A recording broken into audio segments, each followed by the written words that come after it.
Hola, soy Gea. ¿Sabías que los números no nacieron como los usamos hoy? Que antes de sumar o dividir, la gente primero contaba con marcas, con el cuerpo, incluso con rituales. Estoy leyendo un libro sobre la historia de las matemáticas y te juro que es increíble cómo algo tan cotidiano empezó siendo tan humano. Te voy a contar lo que descubrí. Primero, algo que me voló la cabeza. El pensamiento matemático no empezó de forma abstracta, para nada. El ser humano necesitó miles y miles y miles de años para pasar de situaciones súper concretas a las ideas generales que hoy nos parecen tan obvias. Al principio, la gente pensaba en objetos tangibles en dos peces, dos piedras, dos hijos. El concepto abstracto de dos, sin asociarlo a nada en particular, tardó una eternidad en llegar. Esta abstracción fue un proceso lento, difícil y, la verdad, fascinante. De hecho, aquí viene otro punto clave.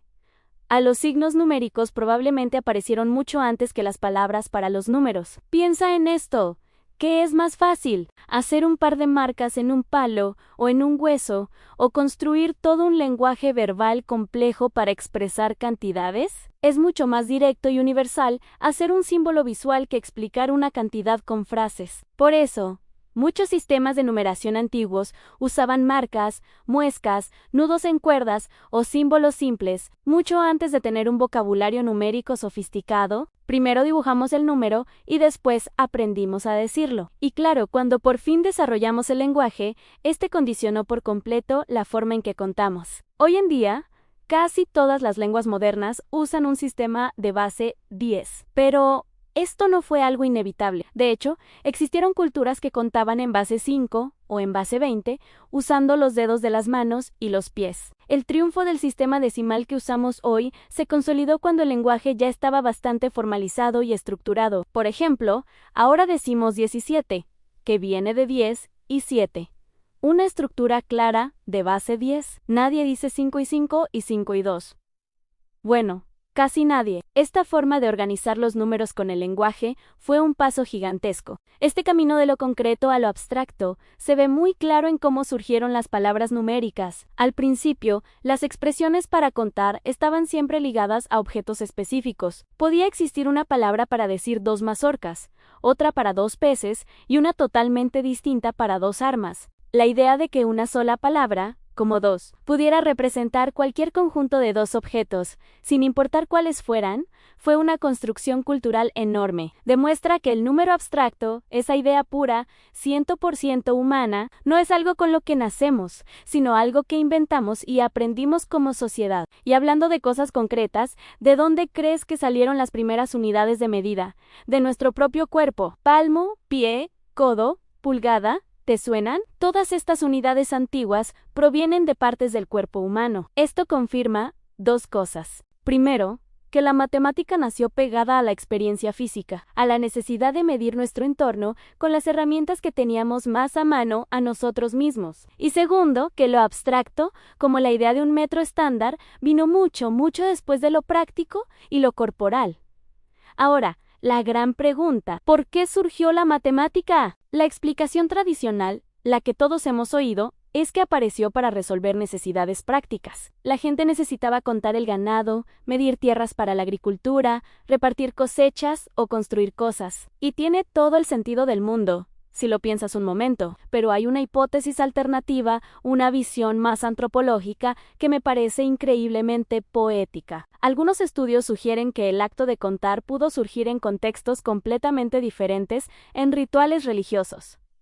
Imagina una ceremonia antigua. En esos rituales, era fundamental llamar a los participantes en un orden preciso y estricto. No podías alterar la secuencia. Esto nos lleva a una idea clave.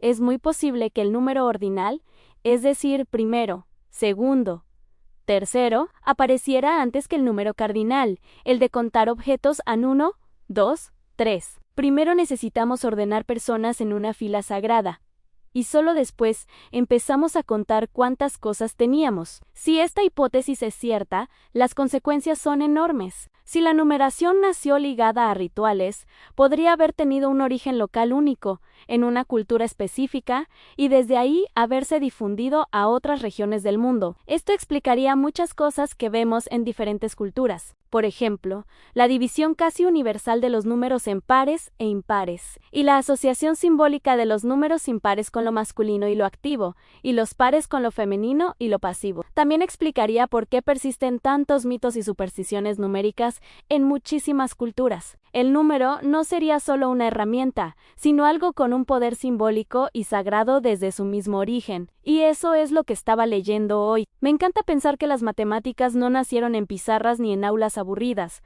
sino en la vida real, en el campo, en los templos, en la necesidad humana de medir, organizar y darle sentido al mundo. Nació de nuestro cuerpo, de nuestros rituales y de nuestra curiosidad. La numeración pudo haber nacido en un lugar específico y luego difundirse al resto del mundo. Y eso explicaría cosas que vemos en muchas culturas.